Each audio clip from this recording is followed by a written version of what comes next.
let's take a second to talk about getting more out of your training. So it's one of those things that we're all short on time. Maybe we're just tired of not seeing some sort of progress. You're just kind of stuck in this plateau and it's super frustrating.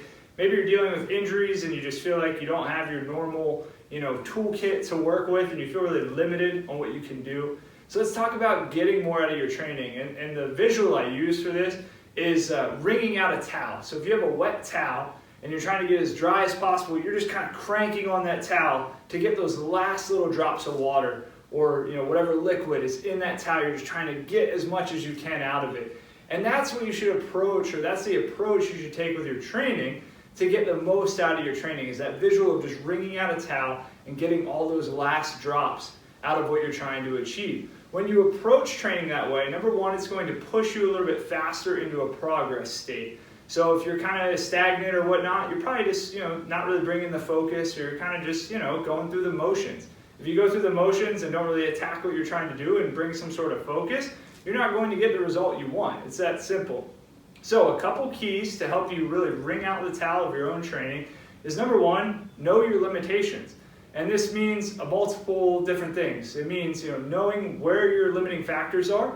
So maybe it's shoulder mobility, maybe it's tight hips. Know where these things are and actually have somewhat of a measure for what that limitation looks like.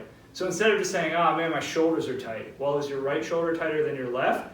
Do you struggle with certain motions that are causing pain? What does this actually mean? Let's put some numbers behind it. Let's put some sort of substance behind that comment of "my shoulders are really tight."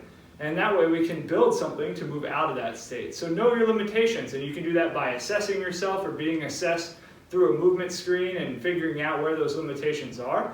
And also know what exercises you should be doing and what's probably a little bit out of your scope. If you haven't jumped in a long time, you shouldn't be trying for a max height, box jump, for example. Maybe you just start with some nice rhythm hops on the ground with very little contact point and very little amount of repetitions, and gradually build from there.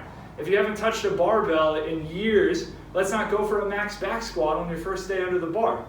Let's build up over time and be smart about that process.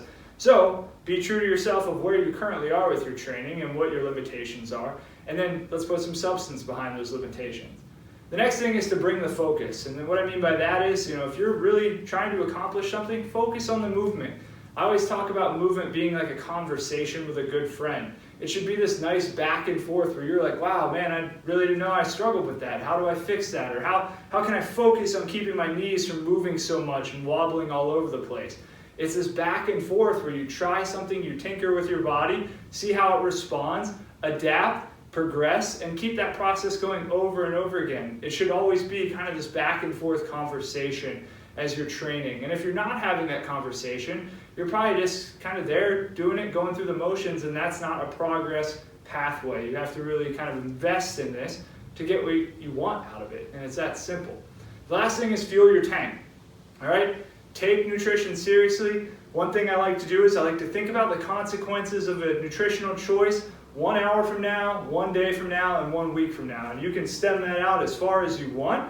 But when you start thinking about nutritional choices that way, maybe you'll make a better choice when you're approached with something between one option and another, and one is clearly the more healthy option. You can make a better approach with your training by fueling your body properly, and then you're ready to go. You're ready to get more out of each training session, which is going to drive that progress a lot faster.